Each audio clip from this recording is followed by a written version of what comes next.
బంగారాన్ని కంట్రోల్ చేయడానికి అంటే అందరూ బంగారం కొనేస్తే డబ్బులంతా ఎవరిళ్లలో ఉన్న డబ్బులంతా బంగారం మీదనే పెట్టేస్తే దేశంలో డబ్బులు చలామణి ఉండదు. డబ్బులు చలామణి లేకపోతే వ్యాపారాలు పెరగవు, పరిశ్రమలు పెరగవు, ఇతరత్ర ఆర్థిక కార్యకలాపాలు స్తంభించిపోతాయి. నగల పేరుతో ఇళ్లల్లో ఉండిపోతే ప్రమాదం అని భావించి బంగారం కొనుగోలు నుంచి దృష్టి మళ్లించడం కోసం బంగారం ఎందుకు కొనుక్కుంటారు? ధర పెరుగుతూ ఉంటుందని.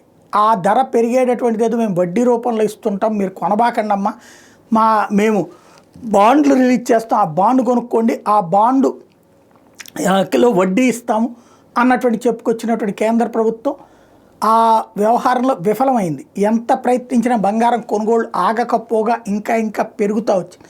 పైగా ధర పెరుగుతూ వచ్చింది. దాంతో ఇప్పుడు బంగారం కొన్న రేటుకి ఇవాల్టి రేటుకి ఇవ్వాలంటే కేంద్ర ప్రభుత్వానికే తలనొప్పి. కాబట్టి వాళ్ళ బాండ్లు వదిలేసుకుంటున్నారు.